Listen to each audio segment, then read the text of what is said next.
കുട്ടികൾ FM 90.0 കർഷകന്റെ radio. കർഷകന്റെ വാക്ക്, കൃഷിയുടെ കൂട്ട്. ഈ പരിപാടി സ്പോൺസർ ചെയ്തിരിക്കുന്നത് fertilisers and chemicals Travancore limited, Udyogamandal, Ernakulam. FACT കാർഷിക സ്പോൺസർഡ് പരിപാടി. എല്ലാവർക്കും നമസ്കാരം. ഇന്നത്തെ വിഷയം നാളികേര കൃഷി കേരളത്തിലെ സമൃദ്ധിയുടെ അടയാളം. നാളികേരം കേരളത്തിൻ്റെ സാമ്പത്തികവും സാംസ്കാരികവുമായ മേഖലകളിലെ അവിഭാജ്യ ഘടകമാണ്. വിളവില്ലെങ്കിൽ കേരളത്തിൻ്റെ നിലവില്ല എന്ന പഴമൊഴി ഉള്ളതുപോലെ നാളികേരത്തിൻ്റെ സംഭാവന നമ്മുടെ സംസ്ഥാനത്തിൻ്റെ ജീവിത രീതിയിലും സമ്പദ്ഘടനയിലും ആഴത്തിലുള്ള പങ്കുവഹിക്കുന്നു. കേരളത്തിലെ പ്രാദേശിക കൃഷിയിടങ്ങളിൽ നിന്നും കുടുംബങ്ങളിലേക്ക് ഭക്ഷണത്തിലും ആരോഗ്യത്തിലും വരെ ഈ മഹത്തായ വൃക്ഷം അനവധി സംഭാവനകളാണ് നൽകുന്നത്. നാളികേരത്തെ ജീവന്റെ തൈ എന്ന് വിശേഷിപ്പിക്കുന്നത് അതിൻ്റെ പൂർണ്ണമായ ഉപയോഗ സാധ്യതകൾ കൊണ്ടാണ്.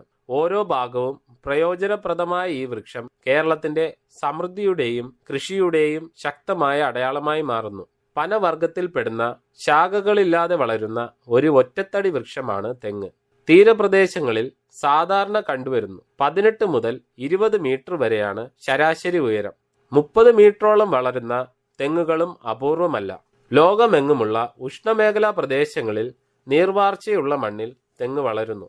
കേരളത്തിന്റെ സംസ്ഥാന വൃക്ഷമാണ് തെങ്ങ്. കേരളീയർക്ക് എല്ലാം നൽകുന്ന വൃക്ഷം എന്ന അർത്ഥത്തിൽ തെങ്ങിനെ കൽപ്പവൃക്ഷം എന്ന് വിളിക്കുന്നു. തെങ്ങിന്റെ ഫലമാണ് തേങ്ങ. തെക്കു നിന്ന് വന്ന കായ് എന്ന അർത്ഥത്തിൽ തെങ്കായ് ആണ് തേങ്ങയായി മാറിയത്. തേങ്ങയുണ്ടാകുന്ന മരം തെങ്ങുമായി. തേങ്ങ കേരളത്തിന്റെ തെക്കുള്ള ദ്വീപുകളിൽ നിന്നും വന്നതാവാം എന്ന നിഗമനത്തിലാണ് തെക്കു നിന്ന് വന്ന കായ് എന്ന് പറയാൻ തുടങ്ങിയത്. നാളികേരം എന്നത് നാരുള്ള ഫലം എന്നതിൻ്റെ പാലി ഭാഷയിലെ സമാന പദത്തിൽ നിന്നുണ്ടായതാണെന്നും കേരളത്തിന്റെ തെക്കൻ ഭാഗങ്ങളിലാണ് തെങ്ങ് കൂടുതലായും വളർന്നു വരുന്നത്, അതിനാലാണ് തെങ്കായ് എന്ന പേര് വന്നതെന്നും വാദമുണ്ട്. ഉത്ഭവം: ചെന്തെങ്ങ് ഐശ്വര്യത്തിന്റെ പ്രതീകമായി മലയാളികൾ വീട്ടുമുറ്റത്ത് വളർത്തുന്നു. തെങ്ങ് ആദ്യം വളർന്നത് എവിടെയാണെന്ന കാര്യം ഇന്നുവരെ ശാസ്ത്രജ്ഞർ കണ്ടെത്തിയിട്ടില്ല. ചിലരത് തെക്കേ അമേരിക്കയാണെന്ന് കണക്കാക്കുന്നു. എന്നാൽ മറ്റു ചിലർ അത് ഇന്ത്യൻ ഉപഭൂഖണ്ഡത്തിലാണെന്ന് കണക്കാക്കുന്നത്. വേറെ ചിലർ തെങ്ങ് ആദ്യമുണ്ടായത് പോളിനേഷ്യൻ ഭാഗങ്ങളിൽ എവിടെയോ ആണെന്ന് കരുതുന്നു. ന്യൂസിലാൻഡിൽ നിന്നും ലഭിച്ച 1.5 കോടി വർഷം പഴയ ഫോസിലുകളിൽ തെങ്ങിനോട് സാദൃശ്യമുള്ള സസ്യത്തിന്റെ ഭാഗങ്ങൾ കണ്ടെത്തിയിട്ടുണ്ട്. എന്നാൽ ഇന്ത്യയുടെ പടിഞ്ഞാറൻ ഭാഗങ്ങളിൽ നിന്ന് തെങ്ങിന്റെ അതിലും പഴയ ഫോസിലുകൾ അവശിഷ്ടങ്ങളും കണ്ടെടുത്തിട്ടുണ്ട്. ചരിത്രം: പുരാതന കേരളത്തിൽ ആദ്യമായി കുടിയേറിയവർ ഇന്നത്തെ ആദിവാസികളുടെ പൂർവികരായിരുന്നു. അവർ മലകളിൽ താമസിച്ച് വേട്ടയാടിയും മറ്റും ജീവിച്ചിരുന്നെങ്കിലും കൃഷി ചെയ്തിരുന്നില്ല. എന്നാൽ സമുദ്രതീരങ്ങളും സമതലങ്ങളും വനങ്ങളില്ലാത്തതിനാൽ ഇവർ താമസയോഗ്യമാക്കിയില്ല. ഇവിടങ്ങളിൽ താമസിക്കാൻ ആരംഭിച്ചത് കൃഷി അറിയാമായിരുന്ന അടുത്ത കുടിയേറ്റക്കാരാണ്. ഇവർ ദ്രാവിഡരെന്ന് പറയുന്ന മെഡിറ്ററേനിയൻ ആകണമെന്നാണ് ചരിത്രകാരന്മാർ കരുതുന്നത്. പിന്നീട് പൂർവ്വ സമുദ്രത്തിൽ നിന്നും സിംഹളത്തിൽ നിന്നും ഈ പ്രദേശങ്ങളിലേക്ക് നിറയെ കുടിയേറ്റമുണ്ടായി. അവരാണ് അവരുടെ നാട്ടിൽ നിന്നും നാളികേരം കേരളത്തിൽ കൊണ്ടുവന്നത്. ഇവർ തന്നെയാവണം തെങ്ങ് നട്ടു വളർത്തിയിരുന്നത്. 16-ാം നൂറ്റാണ്ടുകൾക്ക് മുമ്പ് മാവ്, പ്ലാവ് എന്നീ മരങ്ങൾക്കൊപ്പം നട്ടു വളർത്തിയിരുന്നതിൽ കവിഞ്ഞ് തെങ്ങ് കൃഷി കേരളത്തിൽ വ്യാപകമായിരുന്നില്ല. ഹോർത്തൂസ് മലബാറിക്യൂസ് എന്ന ഗ്രന്ഥം രചിച്ച അക്കാലത്തെ ഡച്ച് ഗവർണറായിരുന്ന വാൻ റീഡിന്റെ പരാമർശങ്ങളിൽ തെങ്ങിനേക്കാൾ കൂടുതൽ ഉള്ളത് കരിമ്പനയാണ്. ഇടയ്ക്കിടയ്ക്ക് തലയാട്ടുന്ന കേരമരങ്ങൾ എന്നു മാത്രമേ അദ്ദേഹം രേഖപ്പെടുത്തുന്നുള്ളൂ. 17-ാം നൂറ്റാണ്ടിന് മുൻപ് അലക്ഷ്യമായി വളർന്നു വന്ന തെങ്ങുകൾ ഒഴിച്ചാൽ തെങ്ങ് ശാസ്ത്രീയമായി കൃഷി ചെയ്തിരുന്നില്ല. വീട്ടാവശ്യങ്ങൾക്കും അതത് ദിക്കിലെ മറ്റാവശ്യങ്ങൾക്കും തെങ്ങുകൾ വളർത്തിയിരുന്നു. 1503 ക്യൂനിയോ മറിയോ ദ്വീപിൽ നിന്നും പിടിച്ചെടുത്ത ഒരു കപ്പൽ നിന്നാണ് കപ്പലിന് വേണ്ട അളവുകൾ എടുക്കുന്നതിനായി ചകിരിയിൽ നിന്നുണ്ടാക്കിയ കയറാണ് അളവുകോലിന് സമാനമായി ഉപയോഗിച്ചതെന്ന് പോർച്ചുഗീസുകാർ മനസ്സിലാക്കി. അന്നു മുതൽ കയർ പ്രധാനപ്പെട്ട വ്യാപാര ഉത്പന്നമായി മാറുകയും തെങ്ങ് കൃഷി ചെയ്ത് വളർത്തുക എന്നത് പ്രചാരത്തിലാവുകയും ചെയ്തു. തെങ്ങിന്റെ ഓലയും തടിയും വ്യാപകമായി ഉപയോഗിച്ചിരുന്നുവെങ്കിലും അക്കാലങ്ങളിൽ വെളിച്ചെണ്ണയുടെ ഉപയോഗം പരിമിതമായിരുന്നു. വിളക്ക് കത്തിക്കാൻ മേൽജാതിക്കാർ വരെ ഉപയോഗപ്പെടുത്തിയിരുന്നത് പുന്നക്കായുടെ എണ്ണയായിരുന്നു. കേരളത്തിന്റെ തെങ്ങ് കൃഷിയുടെ നിർണായകമായ വഴിത്തിരിവ് ഡച്ചുകാരുടെ കാലത്താണ് ഉണ്ടായത്. തിരുവിതാംകൂറിന്റെയും കൊച്ചിയുടെയും പല ഭാഗങ്ങളിലായി ചിതറിക്കിടന്നിരുന്ന 49 തെങ്ങിൻ തോപ്പുകൾ അവർക്കുണ്ടായിരുന്നു. ആ തോട്ടങ്ങൾ വളരെ ശാസ്ത്രീയമായ രീതിയിലാണ് പരിപാലിക്കപ്പെട്ടിരുന്നത്.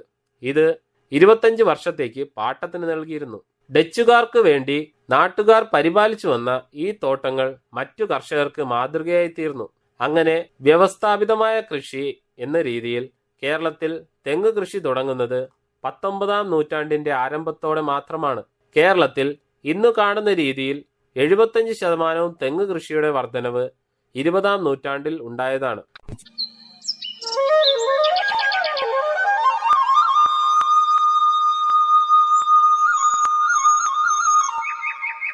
നാളികേര കൃഷിയുടെ ഉത്ഭവം. കൃത്യമായി തെങ്ങിന്റെ ഉത്ഭവം കണ്ടെത്താനായിട്ടില്ല.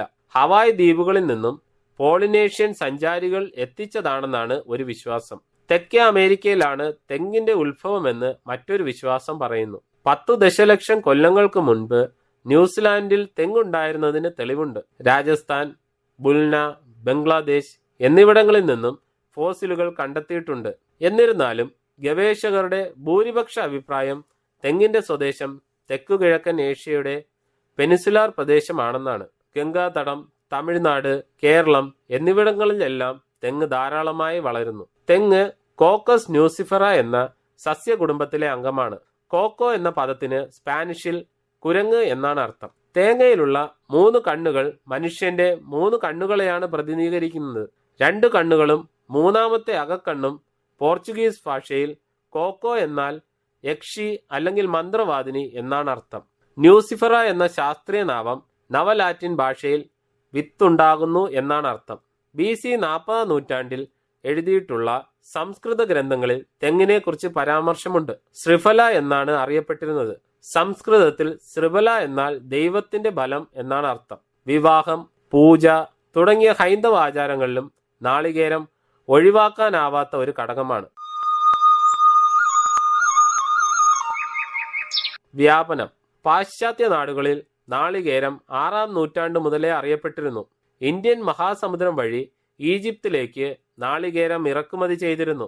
മാർക്കോ പോളോ ഇന്ത്യയിൽ വന്നപ്പോൾ ഫറവോയുടെ ഫലം എന്ന രീതിയിൽ നാളികേരത്തിനെ തിരിച്ചറിഞ്ഞിട്ടുണ്ട്. 1610-ാം വർഷത്തിന്റെ മധ്യത്തോടെ കടൽ കടന്നെത്തിയ വ്യാപാരികൾ ഈ സസ്യത്തെ സ്പെയിൻ, ബ്രസീൽ, പോർട്ടോറിക്കോ എന്നിവിടങ്ങളിൽ എത്തിച്ചു. സ്പാനിഷ് സഞ്ചാരികൾക്ക് നാളികേരത്തിന്റെ കുരങ്ങിന്റെ മുഖവുമായി സാമ്യം തോന്നിയത് കൊണ്ടാവണം അതിന് കോക്കോ എന്ന പേര് കൊടുത്തത്. ലോകത്ത് 80-ലധികം രാജ്യങ്ങളിൽ ഇന്ന് കേരകൃഷിയുണ്ട്. അന്താരാഷ്ട്ര നാളികേര സമൂഹം 2022-ൽ പ്രസിദ്ധീകരിച്ച ലോക സ്ഥിരവിവര പട്ടിക പ്രകാരം ലോകത്താകമാനം 67 ബില്യൺ നാളികേരം ഉൽപ്പാദിപ്പിക്കപ്പെടുന്നു. കേര ഉൽപാദനത്തിൽ ഒരു ഗണ്യമായ സ്ഥാനം ഇന്ത്യയിലുണ്ട്. ഏറ്റവും കൂടുതൽ ഉൽപാദനക്ഷമത ഇന്ത്യയിലാണ്. ശരാശരി 75 മുതൽ 82 നാളികേരം ഒരു വർഷം ഒരു തെങ്ങിൽ നിന്നും ലഭിക്കും. ഇന്ത്യയിൽ പരമ്പരാഗതമായി കേരം വിളയുന്ന സ്ഥലങ്ങൾ കേരളം, തമിഴ്നാട്, കർണാടക, ആന്ധ്രാപ്രദേശ്, ഒഡീഷ, പശ്ചിമ ബംഗാൾ, പോണ്ടിച്ചേരി, മഹാരാഷ്ട്ര, ലക്ഷദ്വീപ്, ആൻഡമാൻ ദ്വീപുകൾ എന്നിവയാണ്. ആസാം, ഗുജറാത്ത്, മധ്യപ്രദേശ്, രാജസ്ഥാൻ, ബീഹാർ, ത്രിപുര, മണിപ്പൂർ എന്നിവിടങ്ങളിലും ഇന്ന് കേര കൃഷിയുണ്ട്. 2022-23 കണക്ക് പ്രകാരം ആകെ ഉൽപാദനത്തിന്റെ 91% 4 തെക്കൻ സംസ്ഥാനങ്ങളിൽ നിന്നുമാണ് ഉൽപ്പാദിപ്പിക്കുന്നത്. കർണാടക, കേരളം, തമിഴ്നാട്, ആന്ധ്ര ഇവയാണ് ആ 4 തെക്കൻ സംസ്ഥാനങ്ങൾ.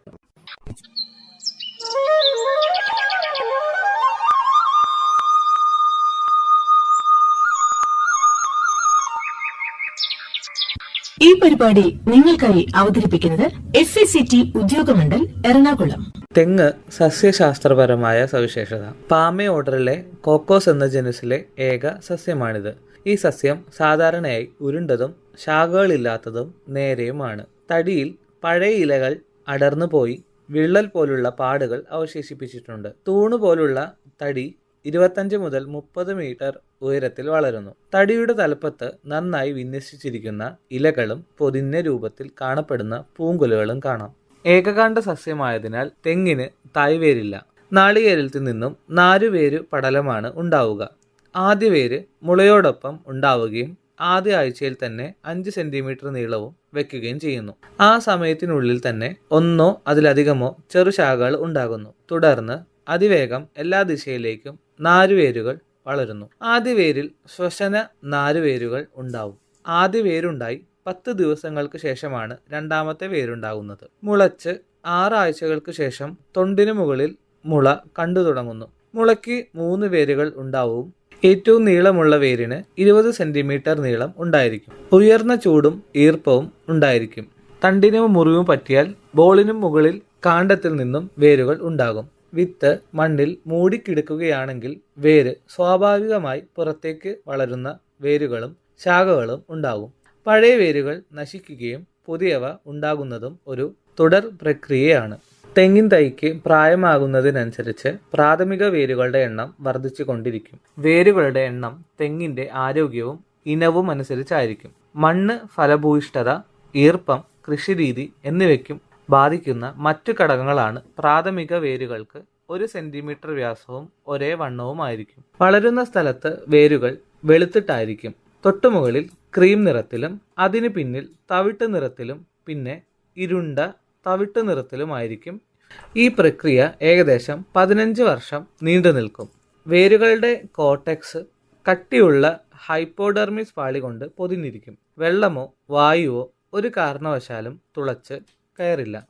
വെളുത്ത ഭാഗത്തിലൂടെ മാത്രമേ ജലത്തിൻ്റെയും ലവണങ്ങളുടെയും ആഗീകരണം നടക്കുകയുള്ളൂ. വേരിൻ്റെ അറ്റത്ത് 2 മുതൽ 5 സെന്റിമീറ്റർ വേരിൻ്റെ അറ്റം റൂട്ട് ക്യാപ്പ് കൊണ്ട് പൊതിഞ്ഞിരിക്കും. കാണ്ഡം സാധാരണയായി ശാഖകളില്ലാതെ വിളറിയ ചാരനിറത്തിൽ മിനുസമായ നേരെ വളരുന്നതാണ്. അടിഭാഗം അല്പം വീർത്തിരിക്കും. മുളച്ച് ആദ്യ വർഷം വളരെ ചെറിയ ഇടമുട്ടുകളാണ് വികാസം പ്രാപിക്കുക. ധാരാളം താങ്ങുവേരുകളും ഉണ്ടായിരിക്കും. കാണ്ഡം അതിന്റെ മുഴുവൻ വ്യാസത്തിൽ ആകുന്നതിന് പൊക്കം കുറഞ്ഞ ഇനങ്ങളിൽ 4 വർഷം എടുക്കും. വ്യാസം പൂർണ്ണമായാൽ കാണ്ഡം നീളം കൂടാൻ തുടങ്ങും. തെങ്ങിൻ തടിയിൽ പുറംപാളിയിൽ കേമ്പിയം ഇല്ലാത്തതിനാൽ അത് പാർശ്വങ്ങളിലേക്ക് വളരുന്നില്ല. തടിക്ക് മുറി പറ്റിയാൽ അത് എക്കാലത്തും പുറത്തു കാണാൻ കഴിയും. പുതിയ വളർച്ച വന്നത് അത് മൂടുന്നില്ല. കയറാൻ വേണ്ടി വെട്ടിവെക്കുന്ന പടികൾ തെങ്ങ് ഉള്ളിടത്തോളം നിലനിൽക്കും.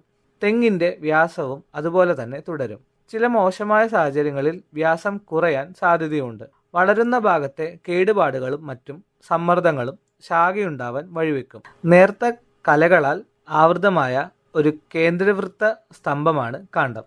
സാമാന്യം ത്രികോണാകൃതിയിലുള്ള ഇലയടർന്ന പാടുകൾ കാണ്ഡത്തിനു പുറത്ത് കാണപ്പെടും. ഇലയടർന്ന പാടുകൾക്കിടയിൽ അല്പം പാടുകളില്ലാത്ത ഇടമുട്ടുകൾ കാണാൻ കഴിയും.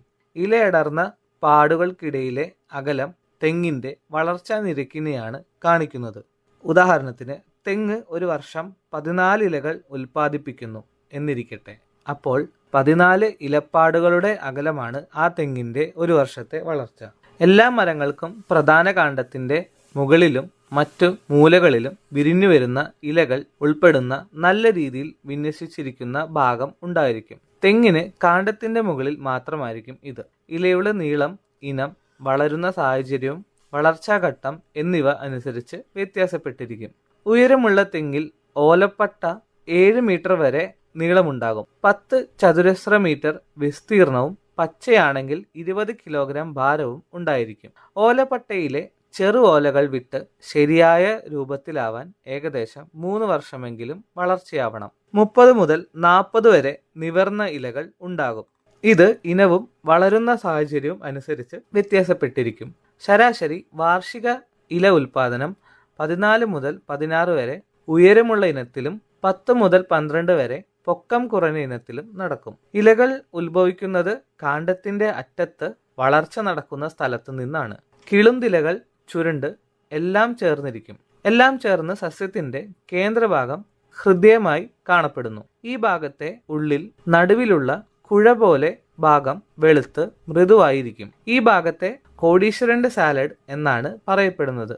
ഈ കേന്ദ്രഭാഗത്ത് നിന്ന് ഇലകൾ സാവധാനം നിവർന്ന് വികാസം പ്രാപിക്കുന്നു. ഈ ഭാഗം സാധാരണയായി വിരിഞ്ഞു വരുന്നത് ചിലതിൽ ക്ലോക്ക് വൈസ്, മറ്റു ചിലതിൽ ആന്റി ക്ലോക്ക് വൈസ് രീതിയിലാണ്. കൂടാതെ ഏറ്റവും പ്രായമായ ഇല തെങ്ങിൻ തലപ്പിന്റെ അടിഭാഗത്തായി കാണാം. വാടി പഴുത്തത് തലപ്പിന് ചുറ്റും തൂങ്ങിക്കിടക്കുന്നു. ക്രമേണ ഇത് കൊഴിഞ്ഞു പോകുന്നു. ഇലത്തണ്ടിന്റെ നീളം മൊത്തം ഇലയുടെ 4/1. ഈ അനുപാതം വ്യത്യാസപ്പെടാം. ഇലത്തണ്ട് നീണ്ടു നിൽക്കുന്നതാണ് തെങ്ങോലയുടെ മധ്യഭാഗത്തെ തണ്ടാവുന്നത്. വളരെ ഭാരമുള്ള നാളികേര കുലകൾ ഓലപ്പട്ടകളുടെ കടക്കലിരുന്നാൽ ഓലകൾ ഒടിഞ്ഞു തൂങ്ങാൻ സാധ്യതയുണ്ട്. ഇലത്തണ്ടിന്റെ അടിഭാഗം ഇലപ്പോള ഉപയോഗിച്ച് തെങ്ങിൻ തടിയോട് ചുറ്റി ഉറപ്പിച്ചിരിക്കും. ഓലപ്പട്ടയുടെ മധ്യത്തിൽ നിന്നും ഇരുവശത്തേക്കും മധ്യത്തിൽ ഇറുക്കിലോടുകൂടി ഓലകൾ ഉണ്ടാകും. കടഭാഗത്തിലെ ഓലകൾ ചെറുതും തുടർന്നു വരുന്നവ നീളം കൂടി വരുന്നു. ഏറ്റവും വലിയ ഓലയ്ക്ക് ഇതനുസരിച്ച് 1300 സെന്റിമീറ്റർ വരെ നീളമുണ്ടാകും. മുക്കാൽ ഭാഗം കഴിഞ്ഞാൽ ഓലകൾ വീണ്ടും ചെറുതായി വരുന്നു. പൊക്കം കുറഞ്ഞ ഇനങ്ങളുടെ ഏറ്റവും നീളം കൂടിയ ഓല 80 മുതൽ 110 സെന്റിമീറ്റർ വരെ ഉണ്ടായിരിക്കും. ഓലകളുടെ നീളവും വീതിയും ഇതനുസരിച്ച് വ്യത്യാസപ്പെട്ടിരിക്കും. പ്രായപൂർത്തിയായ ഒരു തെങ്ങിലെ ഓലപ്പട്ടയിലെ ഓലകളുടെ എണ്ണം 200 മുതൽ 300നും ഇടയിലായിരിക്കും. ഓലയുടെ അഗ്രഭാഗം കട്ടിയുള്ള ക്യൂട്ടിക്കിൾ കൊണ്ട് പൊതിഞ്ഞിരിക്കും. ഗിർക്കിലിയോട് ചേർന്ന ഭാഗം കനം കുറഞ്ഞിരിക്കും. അടിഭാഗത്തെ എപ്പിഡെർമിസ് മുകൾ ഭാഗത്തേക്കാൾ കനം കുറഞ്ഞിരിക്കും. സ്റ്റൊമാറ്റ അടിയിലാണ് സ്ഥിതി ചെയ്യുന്നത്. തെങ്ങിന്റെ പൂക്കുല ഇലക്കവളിൽ നിന്നും ഉണ്ടാവുന്നതാണ്. അതുകൊണ്ട് തന്നെ ഒരു വർഷം എത്ര ഓലപ്പട്ട ഉണ്ടാകുന്നുവോ അത്രയും പൂക്കുലയും ഉണ്ടാവും. ഒരു പൂങ്കുല തുറന്ന് വരുന്നത് 33 മാസം മുൻപ് അത് വളർന്ന് തുടങ്ങിയിട്ടുണ്ടാവും. പൂങ്കുല ഒരു കട്ടിയുള്ള പുറംപോള കൊണ്ട് പൊതിഞ്ഞിരിക്കും. പൂങ്കുലയിലെ ഓരോ ശാഖയും അടുക്കിയിരിക്കും. പൂങ്കുല ഈ പോളക്കകത്ത് വികസിക്കുമ്പോൾ പോള നീളത്തിൽ പൊട്ടി പൂങ്കുല പുറത്തു വരുന്നു. പൂങ്കുല ഒരു പ്രധാന ശാഖയും അതിൽ നിന്നുണ്ടാകുന്ന 20 മുതൽ 65 വരെ ചെറുശാഖകളും ചേർന്നതാണ്. അതിൽ നിറയെ പൂക്കളുണ്ടാകും. പെൺപൂക്കൾ ശാഖകളുടെ അടിഭാഗത്തായി ഉണ്ടാകും. ബാക്കി ഭാഗം മുഴുവൻ ആൺപൂക്കൾ കൊണ്ട് പൊതിഞ്ഞിരിക്കും. ഓരോ ശാഖയിലും 1 അല്ലെങ്കിൽ 2 പെൺപൂക്കളും 200 മുതൽ 300 വരെ ആൺപൂക്കളും ഉണ്ടാകും.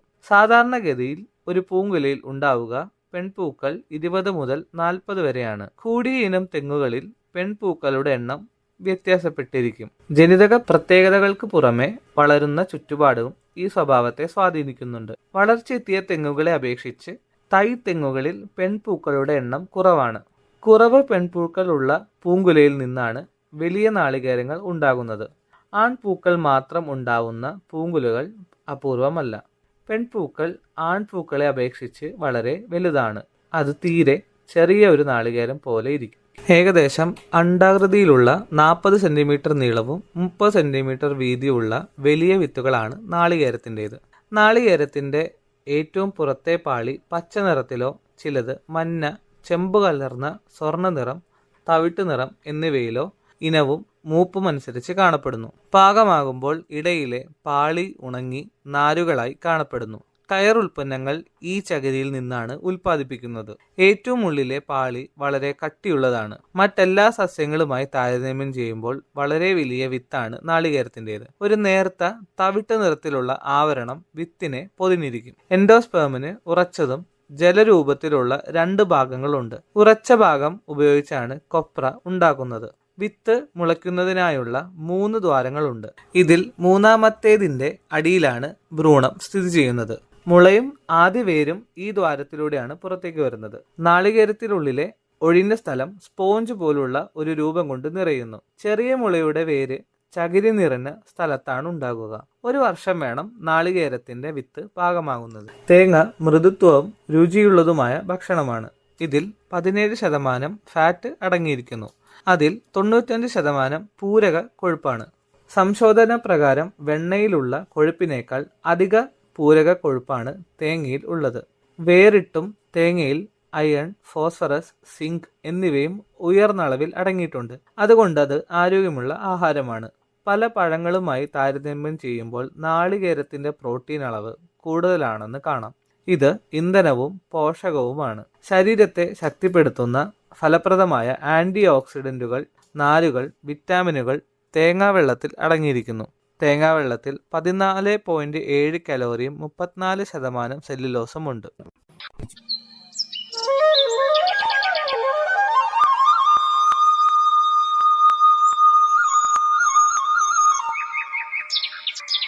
ഈ പരിപാടി നിങ്ങൾക്കായി അവതരിപ്പിക്കുന്നത് FACT ഉദ്യോഗമണ്ഡൽ എറണാകുളം. നമോ ഡ്രോൺ ദീദി പദ്ധതി department of agriculture and farmers welfare department of rural development, ministry of fertiliser എന്നിവയുൾപ്പെടെയുള്ള പ്രധാന സർക്കാർ വകുപ്പുകൾ സഹകരിച്ച് രൂപകൽപ്പന ചെയ്ത ഒരു കേന്ദ്രമേഖലാ പദ്ധതിയാണ് നമോ ഡ്രോൺ ദീദി പദ്ധതി. നാനോ വളങ്ങളുടെയും കീടനാശിനികളുടെയും കൃത്യമായ സ്പ്രേ ചെയ്യുന്നതിനായി കാർഷിക മേഖലയിൽ ഡ്രോണുകളുടെ ഉപയോഗം പ്രോത്സാഹിപ്പിക്കുന്നതിന് സ്ത്രീകളുടെ പങ്കാളിത്തത്തിനും മുഖ്യധാര കൃഷിയിൽ അവരുടെ സുസ്ഥിരമായ പങ്കാളിത്തത്തിനും ഊന്നൽ നൽകാനാണ് ഈ സംരംഭം ലക്ഷ്യമിടുന്നത്. പദ്ധതികളുടെ പ്രധാന ഹൈലൈറ്റുകൾ ഇവയാണ്: department of agriculture and farmers welfare, ഗ്രാമവികസന വകുപ്പ്, രാസവള വകുപ്പ്, NRLM, ലീഡ് ഫെർട്ടിലൈസർ കമ്പനികൾ എന്നിവയുടെ കീഴിൽ പ്രമോട്ട് ചെയ്യപ്പെടുന്ന വനിതാ സ്വയം സഹായ സംഘങ്ങളുടെ വിഭവങ്ങളും പരിശ്രമങ്ങളും സംയോജിപ്പിച്ച് സമഗ്രമായ ഇടപെടലുകൾ പദ്ധതി നിർദ്ദേശിക്കുന്നു. കാർഷിക സേവനങ്ങൾ നൽകുന്നതിന് NRLMന് കീഴിൽ ഗ്രാമപ്രദേശങ്ങളിലെ ഏരിയ അല്ലെങ്കിൽ ക്ലസ്റ്റർ SHG ഗ്രൂപ്പുകൾ എന്നിവയുടെ ശരിയായ തിരഞ്ഞെടുപ്പിനെ ആശ്രയിച്ചാണ് പദ്ധതിയുടെ നടത്തിപ്പ്. അങ്ങനെ ഡ്രോൺ സേവനങ്ങൾക്കായുള്ള അവരുടെ ഭാഗത്തെ കർഷകരിൽ നിന്നുള്ള ആവശ്യമനുസരിച്ച് പ്രദേശം അല്ലെങ്കിൽ ക്ലസ്റ്റർ തിരഞ്ഞെടുക്കുന്നതിനായി വിലയിരുത്തപ്പെടും. അത് സ്വയം സഹായ സംഘങ്ങളെ തിരഞ്ഞെടുക്കുന്നതിനുള്ള അടിസ്ഥാനമായി മാറും. സംസ്ഥാന കൃഷി വകുപ്പ്, സംസ്ഥാന mission directorate of NRLM, LFC, ICAR പ്രതിനിധികൾ എന്നിവരടങ്ങുന്ന സംസ്ഥാന തലത്തിലുള്ള കമ്മിറ്റി ഡ്രോണുകൾ നൽകുന്നതിനായുള്ള തിരിച്ചറിഞ്ഞ ക്ലസ്റ്ററുകളിലെ സംസ്ഥാനങ്ങളിലെ NRLM പ്രകാരമുള്ള പുരോഗമന വനിതാ സ്വയം സഹായ സംഘങ്ങളെ തിരഞ്ഞെടുക്കും. ഡ്രോൺ പൈലറ്റിന് വനിതാ SHG അംഗങ്ങളെ തിരഞ്ഞെടുക്കൽ, ഡ്രോൺ അസിസ്റ്റന്റ് പരിശീലനം എന്നിവ സമിതിയുടെ ഉത്തരവാദിത്തമാണ്. ജില്ല തിരിച്ചുള്ള ഡ്രോൺ ഉപയോഗം, ലഭ്യത, നിലവിലുള്ള വിടവ് എന്നിവയുടെ വിലയിരുത്തൽ, ഭാവി ആവശ്യകതകൾ തിരിച്ചറിയൽ, തിരഞ്ഞെടുത്ത വനിതാ SHGക്ക് LFC കീടനാശിനി കമ്പനികളുമായി ഏകോപിപ്പിച്ച് ബിസിനസ് നൽകൽ ഉറപ്പാക്കൽ എന്നിവയാണ് മറ്റു സവിശേഷതകൾ. യോഗ്യരായ വനിതാ സ്വയം സഹായ സംഘങ്ങളിലെ അംഗങ്ങളിൽ നിന്നും ഒരാളെ 15 ദിവസത്തെ പരിശീലനത്തിനായി തിരഞ്ഞെടുക്കും. അതിൽ 5 ദിവസത്തെ നിർബന്ധിത ഡ്രോൺ പൈലറ്റ് പരിശീലനവും കാർഷിക ആവശ്യത്തിനായും കീടനാശിനി പ്രയോഗത്തിനും വേണ്ടി അധിക 10 ദിവസത്തെ പരിശീലനവും ഉൾപ്പെടുന്നു. NRLMന് കീഴിൽ SHGയിലെ മറ്റ് അംഗങ്ങൾക്ക് ഇലക്ട്രിക്കൽ സാധനങ്ങളുടെ അറ്റകുറ്റപ്പണികൾ, ഫിറ്റിംഗ്, മെക്കാനിക്കൽ ജോലികൾ എന്നിവ ഏറ്റെടുക്കാൻ താൽപ്പര്യമുള്ളവർക്ക് ഡ്രോൺ സഹായിയായി പരിശീലനം നൽകും.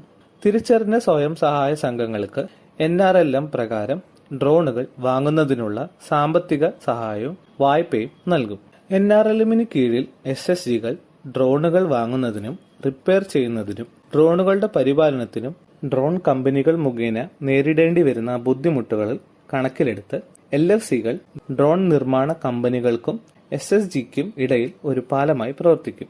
ബന്ധപ്പെട്ട SHGകളുടെ ക്ലസ്റ്റർ ലെവൽ ഫെഡറേഷനുമായുള്ള മെമ്മോറാണ്ടം ഓഫ് അണ്ടർസ്റ്റാൻഡിംഗ് വഴി LFCകൾ ഡ്രോണുകൾ വാങ്ങുകയും SHGകൾക്ക് ഡ്രോണുകളുടെ ഉടമസ്ഥാവകാശം നൽകുകയും ചെയ്യും.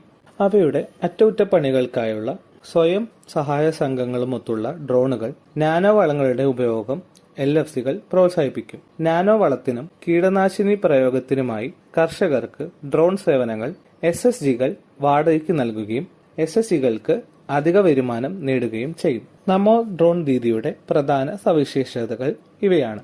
ഡ്രോൺ വാങ്ങുന്നതിന് NRLM SHGകൾക്ക് സബ്സിഡി നൽകുന്നു. ഡ്രോൺ വിലയുടെ 80% സബ്സിഡിയായി 8 ലക്ഷം രൂപയും നൽകുന്നു. ഡ്രോണിന്റെ ബാക്കി ചിലവിന് AIFൽ നിന്ന് വായ്പാ സൗകര്യം, അതുപോലെ 3% പലിശ നിരക്കിൽ ഈസി ലോണും നൽകുന്നതാണ്. ഡ്രോൺ പാക്കേജിന്റെ ഭാഗമായി ഡ്രോൺ പൈലറ്റ് പരിശീലനവും ഡ്രോൺ വഴി അധികമായി വരുമാനം നേടാനുള്ള അവസരവും ലഭിക്കുന്നു. വനിതാ സ്വയം സഹായ സംഘങ്ങൾക്ക് കർഷകർക്ക് ഡ്രോൺ സേവനം നൽകാവുന്നതാണ്.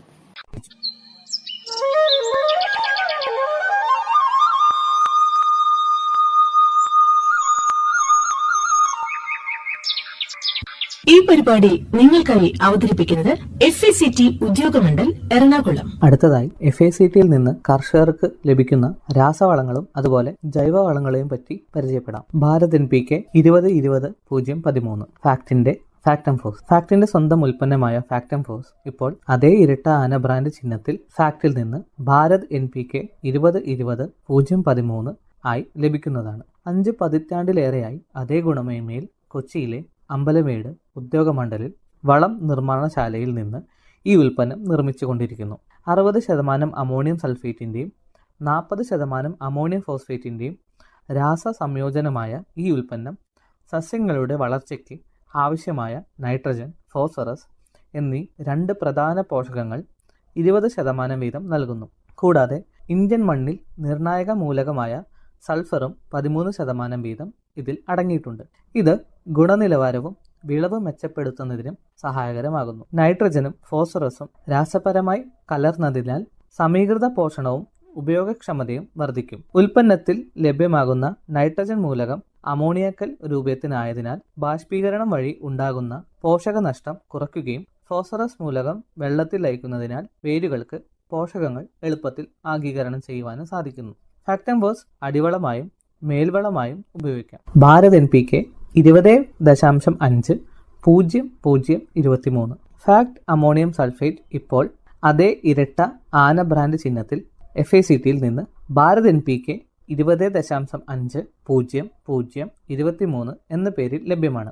6 പതിറ്റാണ്ടിലേറെയായി FACTയുടെ അതേ ഗുണമേന്മയിൽ കൊച്ചിയിലെ ഉദ്യോഗമണ്ഡലിൽ നിന്നാണ് ഈ ഉൽപ്പന്നം നിർമ്മിച്ചുകൊണ്ടിരിക്കുന്നത്. ഈ ഉൽപ്പന്നത്തിൽ 20.5% നൈട്രജനും 23% സൾഫറും അടങ്ങിയിരിക്കുന്നു. നൈട്രജനും സൾഫറും ചേർന്ന രാസമിശ്രിതമായ ഈ ഉൽപ്പന്നം ചെടികൾക്ക് ലഭിക്കുന്ന പോഷകങ്ങളുടെ കാര്യക്ഷമത വർദ്ധിപ്പിക്കാൻ സഹായിക്കുന്നു. വളത്തിൽ അടങ്ങിയിരിക്കുന്ന സൾഫർ മൂലകം വിളകളുടെ വിളവും ഗുണമേന്മ വർദ്ധിപ്പിക്കുന്നതിനും സഹായിക്കും. കൂടാതെ സൾഫർ കീടങ്ങളെയും രോഗങ്ങളെയും വിളകളെ ബാധിക്കാതെ പ്രതിരോധിക്കുന്നു. നെല്ല്, വാഴ, കരിമ്പ്, പച്ചക്കറികൾ, കാപ്പി, തേയില, കുരുമുളക് തുടങ്ങിയ തോട്ടവിളകൾക്ക് അനുയോജ്യമായ വളമാണ് ഈ ഉൽപ്പന്നം. ഭാരത് NPK 20.5-00-23 വസ്തുതയിൽ അടങ്ങിയിരിക്കുന്ന നൈട്രജൻ അമോണിയക്കൽ രൂപത്തിനായതിനാൽ മണ്ണിൽ നിന്ന് ഒലിച്ചു പോകാതെയും ബാഷ്പീകരണം കുറയ്ക്കുകയും ചെയ്യുന്നു. അമോണിയം സൾഫേറ്റ് ഈർപ്പം ആഗീകരണം ചെയ്യുന്നില്ല, ആയതിനാൽ പോഷകങ്ങൾ നഷ്ടപ്പെടുന്നില്ല. ഭാരത് NPK 15-15-15. FACT NPK 15-15-15 എന്ന അളവിൽ നൈട്രജൻ, ഫോസ്ഫറസ്, പൊട്ടാസ്യം എന്നീ 3 പ്രധാന പോഷകങ്ങൾ 15% വീതം തുല്യ അളവിൽ അടങ്ങിയിരിക്കുന്നു.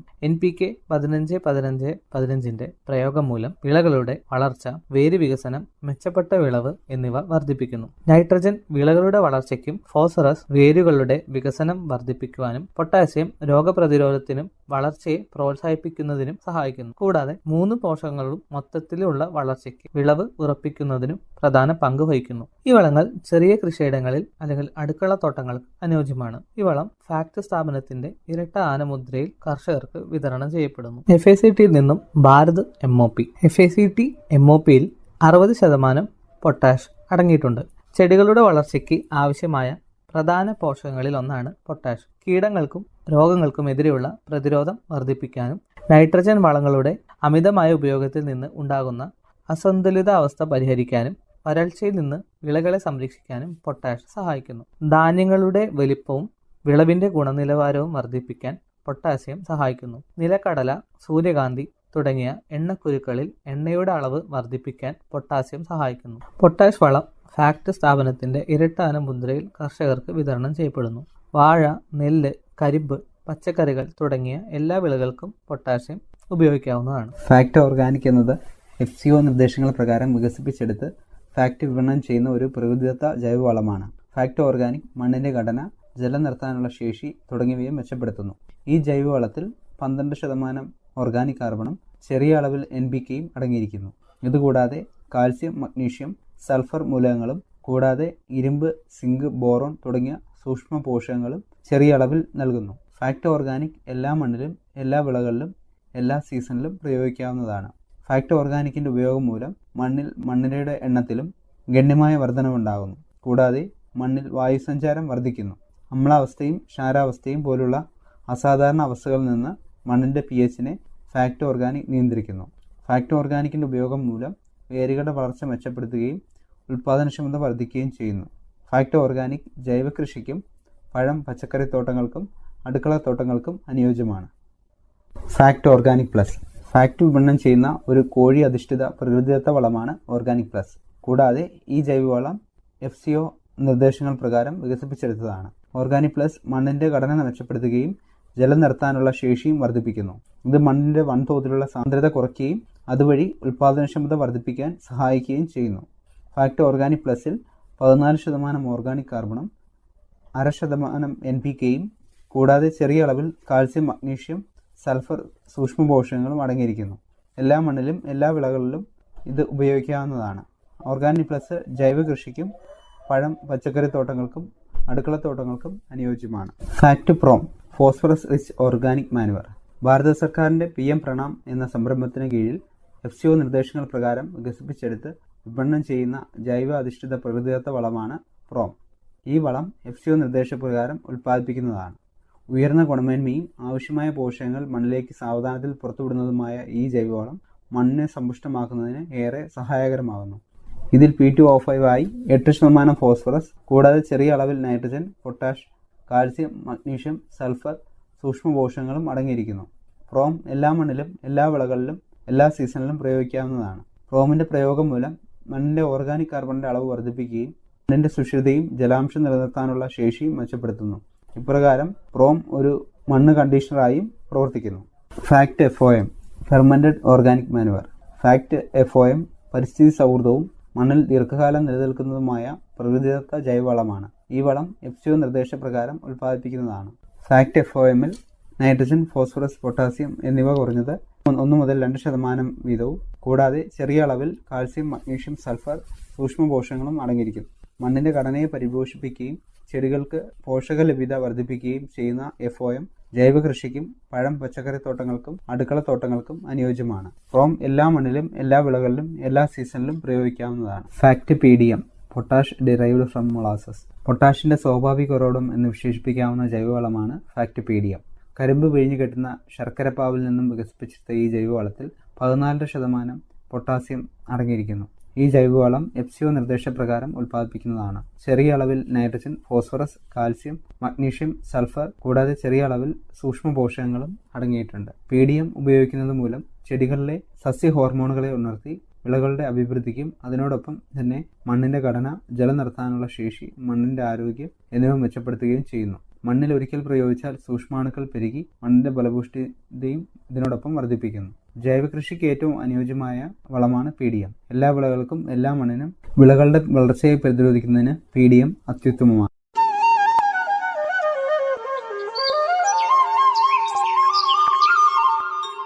ഈ പരിപാടി നിങ്ങൾക്കായി അവതരിപ്പിച്ചത് FECT ഉദ്യോഗമണ്ഡൽ എറണാകുളം. വീണ്ടും അടുത്തയാഴ്ച ഇതേ സമയം. എല്ലാ പ്രിയപ്പെട്ട ശ്രോതാക്കൾക്കും നമസ്കാരം. FECT